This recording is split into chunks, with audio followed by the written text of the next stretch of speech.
here from Lynn Logic. So I wanted to read to you what I read at the open mic last Friday as a storyteller.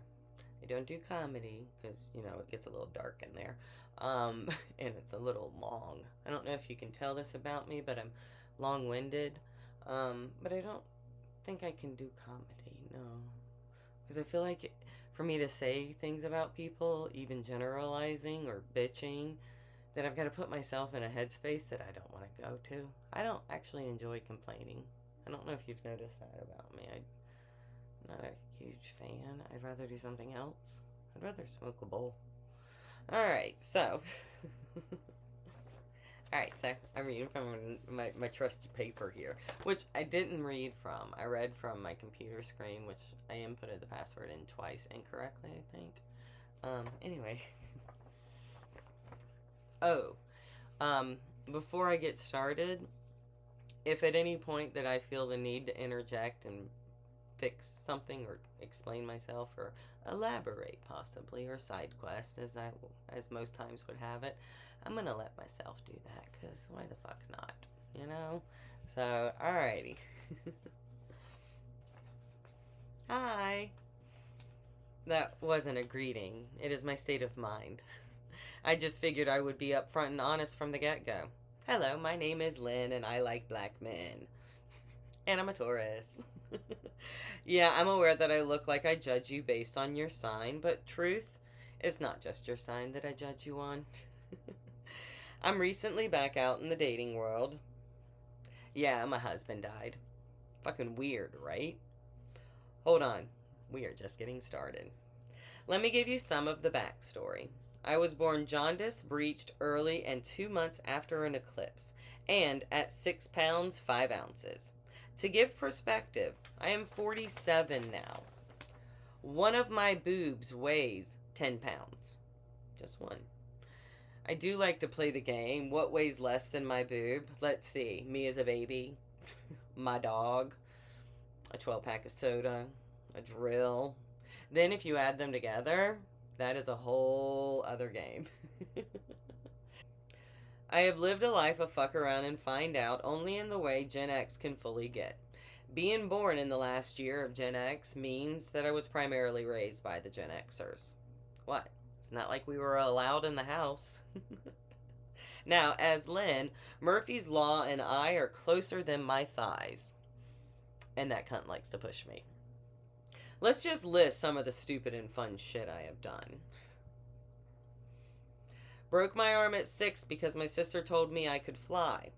I could not. I bounced. I'm still bouncy. We have all fallen from trees as children. I hit a parked car on my bike. Twice. Chopped the top of my middle finger off. Swinging on a gate. Shit you not, I walked around with a permanent middle finger.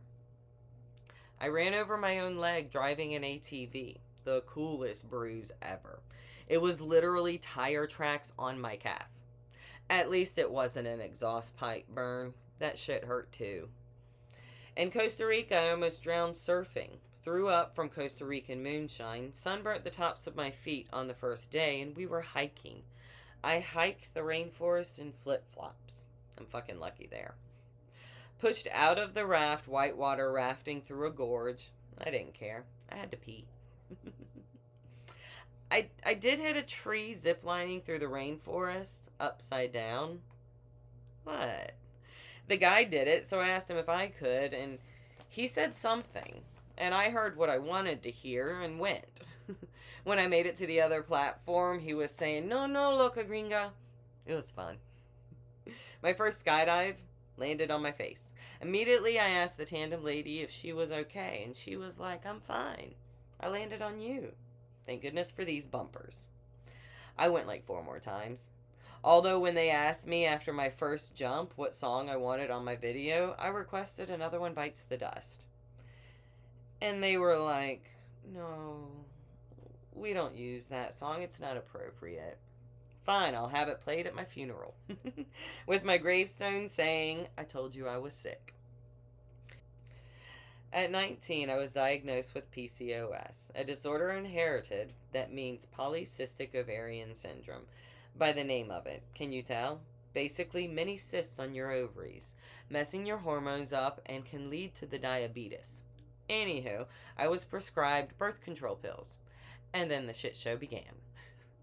In college, I had my first migraine attack. Let me explain what this was like on me. I went partially blind, went numb in half my body, my face and limbs, and then I forgot words, only to end up having a monster migraine for days afterwards. Sounds scary, right? Sounds like a stroke. There's something called TIAs that mirror or are them. I don't know. I've never gotten an answer on that one. The doctors changed the birth control pill I was on so many times and kept me at the lowest dosage of estrogen possible. Around age 30, I had requested to get a hysterectomy. All the drugs I was on for the PCOS were painful and made me poop so much. I was denied because my husband may want to have kids. I was single at the time. Okay. A fictional person has more control over my body than I do. Alright, let's see how this plays out. 17 years. 17 years of chronic headaches, migraines, and migraine attacks. I had a headache once for 4 years. I was prescribed 27 different types of meds for the migraines, from anti-seizures to antipsychotics and everything in between, including all the drugs made for migraines. All my EEGs and MRIs were inconclusively abnormal. Yeah, I know. That's my brain. But what about the pain? And then 2 days after my wedding in 2015, I had a blood clot in my brain, and my neurologist informed me it was caused by birth control pills. And before you ask, it wasn't one brand. It was the synthetic estrogen that my body reacted negatively to. And also, are you fucking kidding me? I could have stopped. They prevented all this with a hysterectomy. Then at 36, I developed adenomyosis, which means your uterine lining sheds and refills at the same time, which resulted in a 5-month period and up to 15 clots shedding a day. My doctor explained that the pain I felt passing these clots was on the same level as a miscarriage, and I had 10 a day for 5 months. He explained that there were 3 options. 1, hormone therapy. Remember the blood clot thing? No, not an option. 2, a DNC, which is a procedure. He then explained it would rid me of the bleeding, but not the pain. No? Who would do that? And option 3, the glorious hysterectomy. Option 3. Surgery sucked. Healing was worse, but after it was done, well, let's just say I stopped wearing underwear. Except they told us we had to wear it here tonight. They said wear safety panties. My 47-year-old ass was like, you mean control top shit? Otherwise, it is amazing. Like my vagina let out a sigh of relief. Oh wait, that might have been a queef. When Drew and I started dating, it was like finding my best friend, and he wore that mask for such a short amount of time. You know what they say, hindsight is 20/20. When we met, he had told me he had 4 years sober. That was a lie. He was at 6 months. I found that out after he died. Yes, my husband died from alcoholism, but his demons were darker and deeper than his disease. And I loved my husband. I accepted him. When he told me he wanted to dress up like a woman, I did his makeup, styled his wig. I was comfortable with it, because I was the pretty one. He used to say, I hate that I make an ugly woman. I just want to be seen. So I saw him. I loved him, unconditionally, and he knew that. He questioned why constantly. But as he was being wheeled away to the ambulance, he heard me say, I love you, Drew. He flatlined in the ambulance and never woke back up. Odd thoughts at times like these. I was adamant about getting pants on him before the ambulance arrived. So fucking difficult, but I did it. I didn't want him to be naked. I wanted my husband's dignity to remain intact. I knew the neighbors would be watching. And when I left for the hospital, all I could remember was to grab socks. In case his feet were cold. But there was nothing I could have done that would have warmed them up. so I carried those socks around like a comfort teddy bear. In fact, after Drew died and his possessions were handed to me, it was only the pants, the ones I had worked so hard on making sure he had on. So I put the socks on top of them in a bag. After that, Murphy said, "Hold my beer, I'm about to fuck shit up." In the almost 3 years since my husband's passing, I have lost everything. His family had NC estate law in their favor and were able to bully and gaslight me into selling our home below market value because legally they got half of his estate. And they were more than happy to take that money from me while sitting in their $1.4 million home. Drew and I had gotten married in the backyard of ours. These people who failed my husband when he was molested as a child, they told him not to say anything and continued inviting his molester to Christmas dinners. He would follow Drew around. My late husband used to say this about his mom: "My mother won't die, because evil never dies." I've never seen a son hate a mother more than the way Drew hated his, and after what they did to me, I completely understand. I got fired 3 weeks after Drew died, like them saying, "We just don't want to deal with you."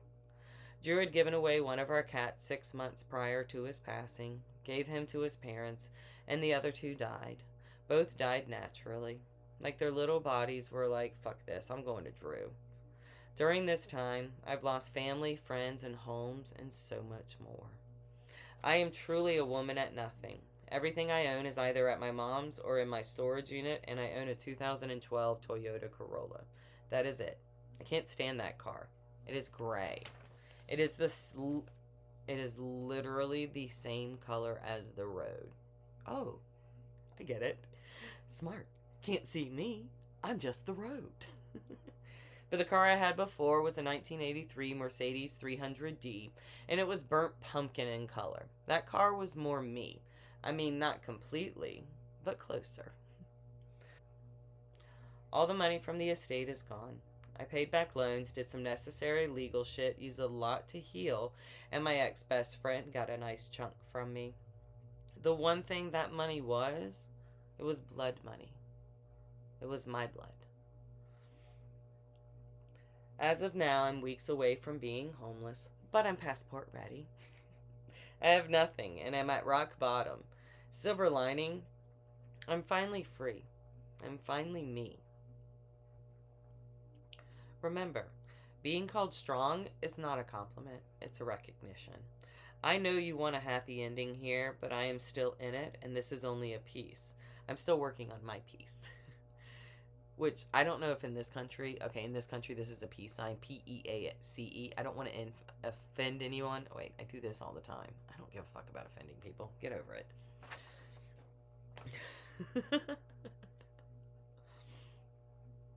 I am a difficult woman. Yes, of course I am. Have you heard some of the backstory? That shit was difficult, so it makes me difficult. I'm also the daughter of a man who spent 23 years in prison. Met him at 30, but that's a story for a different time.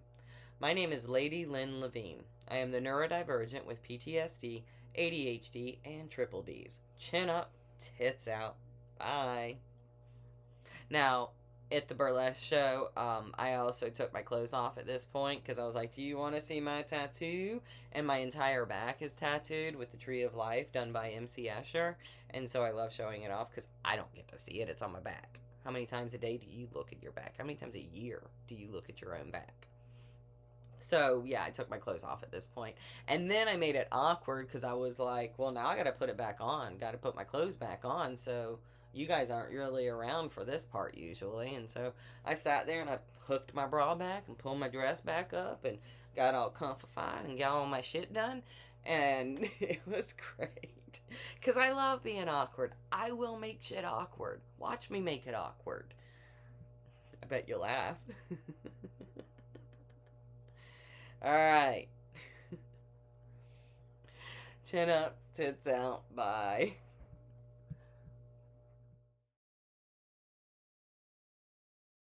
At the open mic as a storyteller, not a comedian.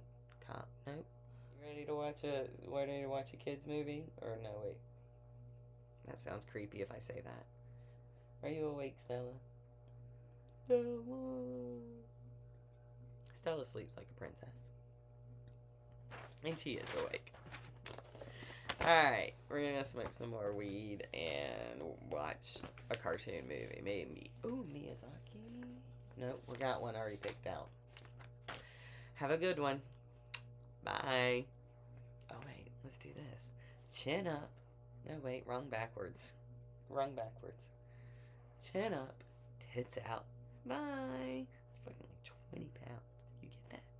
20 pounds. You want to know why my back's so strong? Fucking 20 pounds. That's why I can carry the weight of so much shit in my life. Okay.